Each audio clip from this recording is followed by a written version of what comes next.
নমস্কার বন্ধুরা, আশা করি তোমরা সবাই ভালো আছো, সুস্থ আছো। তো আজকে আমি রেসিপি নিয়ে এসেছি, সম্পূর্ণ শীতের রেসিপি। এই রেসিপিটা একমাত্র আজকের রেসিপিটা হবে আমার টক পালং দিয়ে, মাছের মাথা দিয়ে, রুই মাছের মাথা দিয়ে। তো টক পালংটা তো বছরে একবারই পাওয়া যায় শীতের সময়, তাই এটা সম্পূর্ণ শীতেরই রেসিপিটা। তো আমি টক পালং রান্না করার জন্য দেখো কী কী নিয়ে নিয়েছি। দুটো রুই মাছের মাথা নিয়ে নিয়েছি, এখানে নিয়ে নিয়েছি গোটা কাঁচা লঙ্কা, দেখো এখানে নিয়ে নিয়েছি নুন হলুদ, এখানে নিয়েছি গোটা শুকনো লঙ্কা সর্ষে, এখানে নিয়ে নিয়েছি রাঁধুনি আর রসুন। এটাকে আমি একটু পেস্ট করে নেব। তো দেখো আমি কি করে টক পালংটাকে রান্না করি মাছের মাথা দিয়ে, সঙ্গে থাকো। টক পালংয়ের পাতাগুলো একটু লম্বা হয়ে থাকে আর ঝোপা ঝোপা হয় বেশ। তো আমি কেটে নেব পালংগুলোকে, গোড়াগুলোকে ফেলে দিয়ে। এটা বড় বড় করে কাটলেও অসুবিধা নেই, কড়াইতে দিয়ে সঙ্গে সঙ্গে গলে যায়।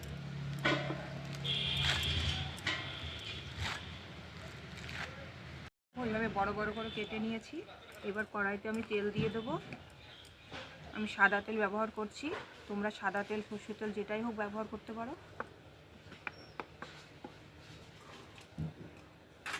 মাছের মাথাগুলোকে একটু নুন হলুদ মাখিয়ে নিচ্ছি।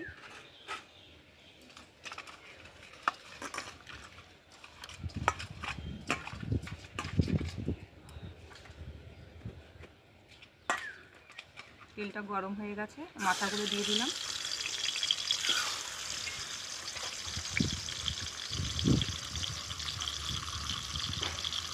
মাছের মাথাগুলোকে আমি এভাবে ভেঙে ভেঙে ভেজে নিয়েছি, কারণ ভেঙে ভাজলে এবার জিনিসটা ভালো ভাজা হবে আর মেশাতেও আমার সুবিধা হবে। তো আমি এবার নামিয়ে নেব।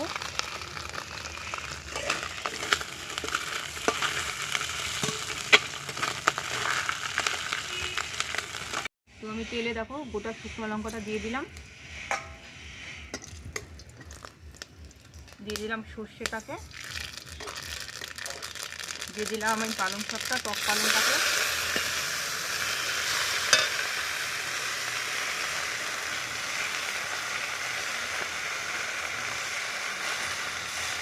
দুটো গোটা কাঁচা লঙ্কা দিয়ে দিলাম, কাঁচা লঙ্কাগুলো এমনিতেই গলে যাবে নাড়তে নাড়তে। নুন হলুদটা দিয়ে দিলাম পরিমাণ মতো।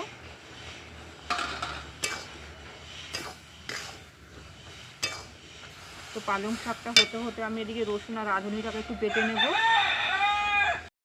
কি সুন্দর গলে গেছে আর জল উঠেছে, আমাকে এখনও অনেকটা শুকাতে হবে। আর এই টক পালং কিন্তু যদি দেখা গেল একটু নরম টাইপের থাকে, তাহলে কিন্তু টকের পরিমাণটা অতিরিক্ত লাগে, আর যতটা শুকাবে ততটা যে উগ্র টকটা সেটা লাগবে না।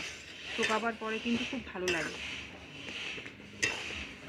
আমি রাঁধুনিটা রসুনটা যে বেটে রেখেছি ওখান থেকে কিছুটা পরিমাণ দিয়ে দেবো, খুব একটা বেশি দেবো না, কেননা এটা দেওয়া অতিরিক্ত দিলে আবার রাঁধুনির একটা গন্ধ বেরোবে। বেশি হালকা পরিমাণে দিলাম। আর রাঁধুনিটা দেওয়ার উদ্দেশ্য হলো যে পাতার একটা অন্যরকম একটা গন্ধ আছে, তো রাঁধুনিটা দিলে খুব সুন্দর একটা সেন্ট আসে।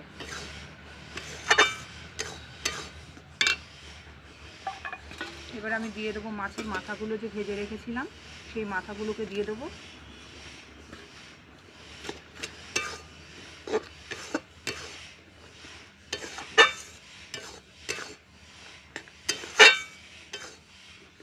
দেখো খুব সুন্দরভাবে শুকিয়ে গেছে, এই দেখো। তো আমি এবার নামিয়ে নেব।